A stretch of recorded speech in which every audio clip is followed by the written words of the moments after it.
Shalom Israel, it's Kazawan, and the name of this video is Job from Self-Righteous to Righteous. I'm doing this video because the Job story is talked about a lot, but there's a key part of the story that's often overlooked. We know that Job lost all he had and that in the end he got it all back and even more. But Job went through a process of spiritual growth that all of us can learn from. Let's look at it. This is Job 1:1. It says, "There was a man in the land of Uz, whose name was Job." Here it is. "And that man was perfect and upright, and one that feared the Most High, and eschewed," or that means to turn away from, "evil." So here we see that Job was called perfect and upright. In fact, the Most High even told Satan that Job was perfect. Let's jump down to verse 8. It says, "And Yahweh said unto Satan, Hast thou considered my servant Job, that there is none like him in the earth?" Here it is. "A perfect and an upright man, one that feareth the Most High and eschewed evil." So we see that the Most High referred to Job as perfect and upright, meaning Job kept the law. But the thing is, when the Most High said this, Job was perfect by the letter of the law, but he had a common problem that a lot of us have. Believe it or not, Job was actually self-righteous. Now, that might sound strange to some of you, but let's look at it. Job was a rich man, and he had 7 sons and 3 daughters. The Most High allowed Satan to attack Job, and he lost his 7 sons, his 3 daughters, his servants, and all his flock in the same day. Now let's jump down to verse 20 to see how Job handled it. Verse 20, it says, "Then Job arose and rent his mantle and shaved his head and fell down upon the ground and worshipped." Verse 21, "And said, Naked came I out of my mother's womb, and naked shall I return thither. Yahweh gave, and Yahweh have taken away. Blessed be the name of Yahweh." So, even though Job lost everything he had, he still didn't turn away from the Most High, but instead he worshiped him. Verse 22, it says, "In all this Job sinned not, nor charged the Most High foolishly." Now, somebody might say, how was Job self-righteous when he stayed faithful to the Most High even after he lost everything? Well, Job did lose everything, but nothing happened to him. When Job found out what happened, verse 22 says that Job didn't sin, and he didn't speak against what the Most High did. However, the Most High allowed Satan to attack Job again. Watch this. This is Job 2:6. It says, "And Yahweh said unto Satan, Behold," watch this, "he is in thine hand, but save his life." So the Most High told Satan, you can afflict Job, but don't kill him. Verse 7, "So went Satan forth from the presence of Yahweh, and smote Job with sore boils from the sole of his foot unto his crown." Verse 8, "And he took him a potsherd to scrape himself withal, and he sat down among the ashes." Verse 9, "Then said his wife unto him, Dost thou still retain thine integrity? Curse the Most High and die." So Job's wife told him to curse the Most High for allowing this to happen to him. Verse 10, it says, "But he said unto her, Thou speakest as one of the foolish women speaketh. What? Shall we receive good at the hand of the Most High? And shall we not receive evil?" Watch this. It says, "In all this did not Job sin with his lips." So, after Job was physically attacked, notice what happened. It says, "In all this did not Job sin with his lips," meaning he didn't say anything verbally out loud, but on the inside, his perception of the Most High changed. And this is when the self-righteousness of Job began to come to the surface. See, Job was able to justify in his mind what happened to his children because they could have been in sin. But Job felt that the Most High should not have allowed Satan to attack him because Job knew that he kept the law. So this is where we see the problem that Job had. Job understood the importance of keeping the law. And yes, it's important even to this day. But Job was depending on his own righteousness as opposed to the righteousness of the Most High. He was perfect by the letter, but he was missing the spiritual aspect of it. And that's the reason that the Most High allowed Satan to attack him. Job had to learn that all his righteousness was as a filthy rag, and that we are saved by the grace of the Most High, not by our own works. Again, that doesn't negate the law, but we don't depend on our ability to keep the law in order to be saved. Now, when you read the story, eventually Job started to complain about what he was going through, and he was going back and forth with the other men that was with him at the time. This is Job 32:1. It says, "So these three men ceased to answer Job." Watch this. It says, "Because he was righteous in his own eyes." See that? Job thought that he didn't deserve to go through what he was going through. In his own eyes, he was right, and nobody couldn't tell him anything different. Now, it's important to understand that a lot of the things that these men said to Job was wrong, because they were trying to convince Job that he was suffering because he was wicked, which was not the case. Job was actually suffering because the Most High was teaching him a valuable lesson. Now, at the end of the story, the Most High actually corrected the men that was with Job because they were saying things that were not right. But the point is, Job felt like he didn't deserve to go through what he was going through based on how righteous he was. Watch. Let's go back to Job 30:19. This is Job talking about his situation after Satan attacked him. It says, "He hath cast me into the mire, and I am become like dust and ashes." So Job is expressing what he feels the Most High did to him. Verse 20, it says, "I cry unto thee, and thou dost not hear me. I stand up, and thou regardest me not." So Job said, "I'm calling on you for help, but you're not helping me." Watch this, verse 21. "Thou art become cruel to me. With thy strong hand thou opposest thyself against me." Now let's jump down to verse 25. This is still Job talking. It says, "Did not I weep for him that was in trouble? Was not my soul grieved for the poor?" So now Job is starting to point out all the good things that he did for other people. Watch what he says next, verse 26. "When I looked for good," in other words, when good should have come to me based on all the good that I did, it says, "Then evil came unto me. And when I waited for light, there came darkness." So Job felt like the Most High wasn't being just. He felt like he was a righteous man and that he didn't deserve what was happening to him because he did good. Now, let's go to the next chapter. This is Job 31:3. It says, "Is not destruction to the wicked, and a strange punishment to the workers of iniquity?" In other words, Job said, isn't evil supposed to happen to bad people? So why am I being punished? Verse 4 says, "Does not he see my ways and count all my steps?" In other words, Job said, doesn't the Most High see how righteous I am? How could he let this happen to me? Now, Job is about to put his righteousness to the test.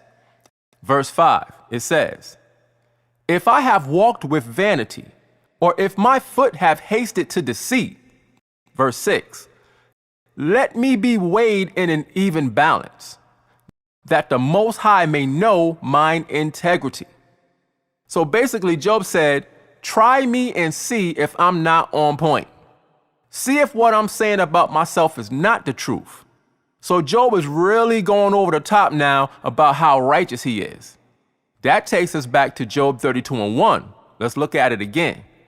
It says, so these three men ceased to answer Job. Why? It says, because he was righteous in his own eyes. You see, Job made the common mistake of thinking that he was justified by his own works as opposed to the grace and mercy of the Most High. So, how did the Most High handle Job in this self-righteous state? This is Job chapter 38:1, and this is the Most High talking. It says, then Yahweh answered Job out of the whirlwind and said, verse 2, who is this that darkeneth counsel by words? Watch this. Without knowledge. The Most High said, who is this talking as if they actually know what they're talking about? Verse 3, it says, gird up now thy loins like a man, for I will demand of thee, and answer thou me. So the Most High said, step up and be a man, Job. I'm about to ask you some questions, and I demand that you give me an answer. Verse 4, where wast thou when I laid the foundations of the earth?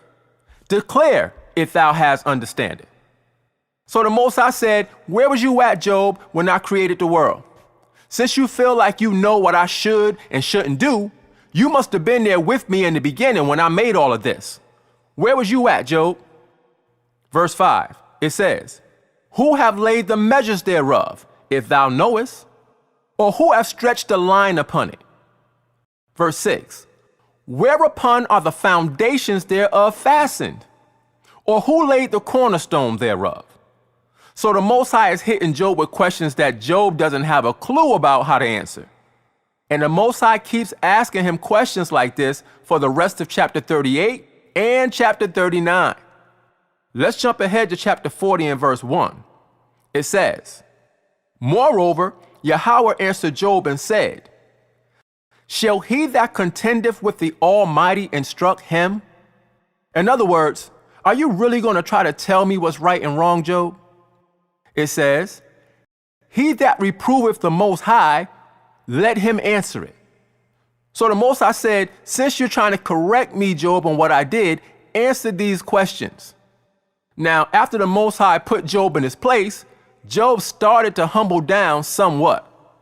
Verse 3, it says, then Job answered Yahweh and said, behold, I am vile. Job said, I messed up.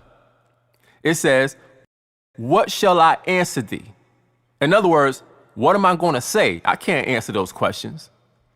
It says, I will lay mine hand upon my mouth. So Job said, I'm just going to shut up.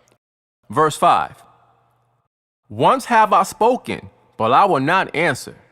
So Job said, I spoke out of place before, but I'm not going to do it again. It says, yea, twice, but I will proceed no further. So Job saw that he was severely outmatched and that he couldn't answer the Most High. But as we read on, we're going to find out that he still thought he was right. And that's why I said that he started to humble down somewhat. Job was still missing the point that the Most High was making. Watch this, verse 6. Then answered Yahweh unto Job out of the whirlwind and said, gird up thy loins now like a man. I will demand of thee, and declare thou unto me. So the Most High said, nah, Job, you're not getting off the hook that easy. Answer my questions. See, the Most High knew that Job still thought he was right inside. Verse 8, it says, wilt thou also disannul my judgment? Wilt thou condemn me? Watch this. That thou mayest be righteous? You see, that was Job's issue. He wanted to be right. So the Most High said, are you going to change my order of what's right and what's wrong so that you can be right, Job? Verse 9, hast thou an arm like the Most High?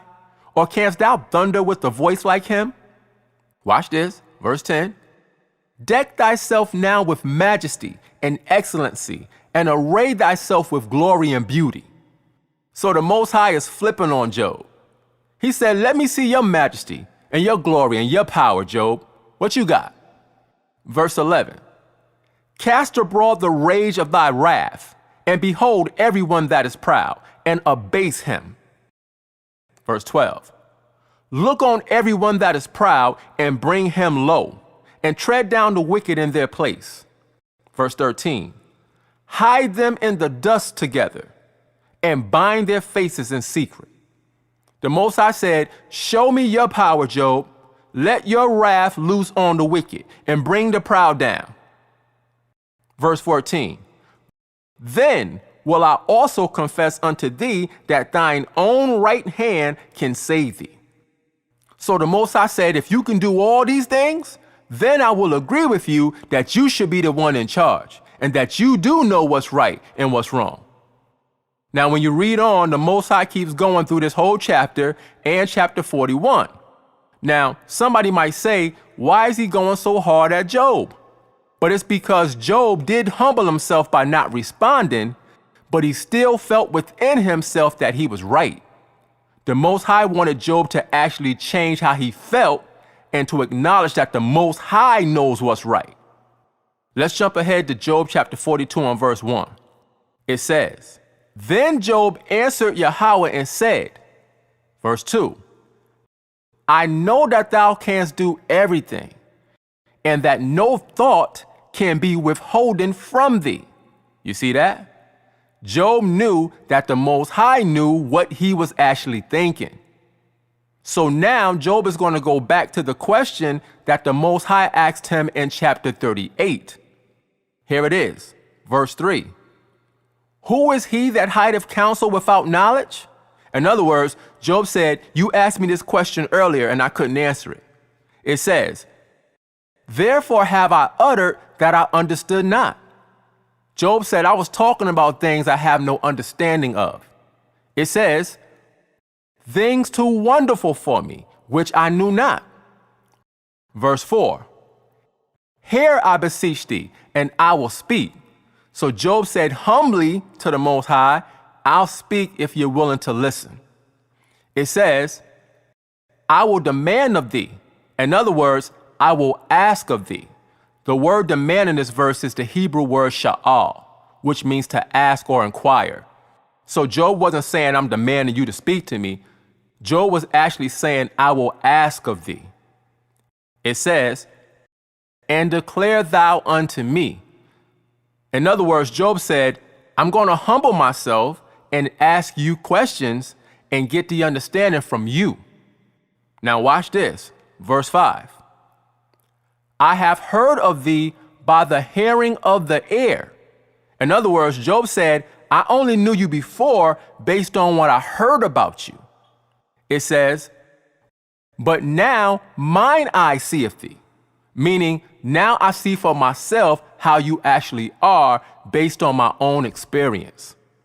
So Job came to the understanding that whatever the Most High does is right, because his wisdom is beyond the wisdom of man. Therefore, we cannot question his choices because we don't know what the Most High knows. You see, there's a lot more to the story of Job than what we normally talk about.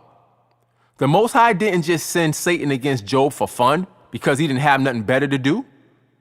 He was teaching Job a valuable lesson that he needed to learn. Job was self-righteous. He thought he could save himself through his own works. He wasn't depending on the Most High. He was depending on himself. See, Job didn't understand that the law had to be mixed with faith. So the Most High broke him down to teach him what he needed to do in order to truly be righteous. See, the law by itself won't save anybody. But when you keep the law through faith, understanding that we are saved by grace, that's when you achieve true righteousness. Now, again, we don't get rid of the law because we have faith. We establish the law.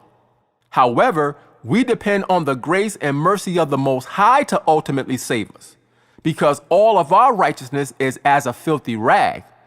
Again, no matter how well you think you keep the law, all of your righteousness is as a filthy rag. And that's what Job needed to understand. And eventually, he understood it. Now, after the Most High took everything Job had, he built him back up and he gave him even more than he had before. Let's jump down to verse 12. It says, "So Yahweh blessed the latter end of Job more than his beginning. For he had 14,000 sheep and 6,000 camels and 1,000 yoke of oxen and 1,000 she-asses." Verse 13, "He had also 7 sons and 3 daughters." Verse 14, "And he called the name of the first Jemimah, and the name of the second Keziah, and the name of the third Keren-hapuk." Verse 15, "And in all the land were no women found so fair as the daughters of Job, and their father gave them inheritance among their brethren."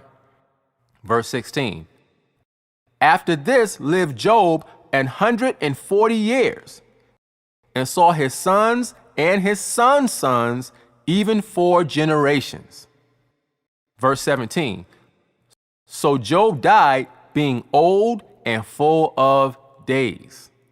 Now, this story is extremely important because the scripture says that Job was perfect and upright, and that he feared the Most High, and he avoided evil at all costs. However, Job was perfect by the letter. But when trouble came, Job's self-righteousness was brought to light. He wasn't moving according to the Spirit, and that's a lesson for all of us to learn. Yes, as Israelites, we keep the law, but we have to depend on the grace and mercy of the Most High to save us, not ourselves. The beautiful thing about the story is Job did learn his lesson and he matured spiritually. The Most High tried Job in the fire and he molded him into a vessel of honor. And that's the same molding process that we all have to go through, just like Job. So through the mercy and grace of the Most High, we can achieve spiritual perfection. But we have to make sure that we're not walking around self-righteous thinking that we did something so great. It's only because of the Most High's mercy. Now, before I end this video, please be advised, all general comments are accepted. If you disagree with something that I say, you have that right. However, if you attack me on a personal level outside of the scriptures and resort to name calling and childish, unspiritual behavior, your comment will be erased and you will be blocked. Also, if you disagree with something that I teach, that's fine. You have the right to comment about it. But if you make a comment in disagreement and you don't use scriptures to support what you're saying, I won't block you, but your comment will be erased because I deal with scriptures, not opinions. Now, to the sincere Israelites who watch my videos, I'm not talking to y'all. I appreciate you guys for taking the time out to watch and listen. But I'm talking to these immature, non-spiritual trolls who always have something to say. But when you go to their page, 9 times out of 10, they don't have one single video teaching anything. But yet, they want to come on my page and teach in the comment section. I'm not allowing that anymore. So, with that being said, as always, I hope that somebody got some understanding from this video. And with that, I say, Shalom.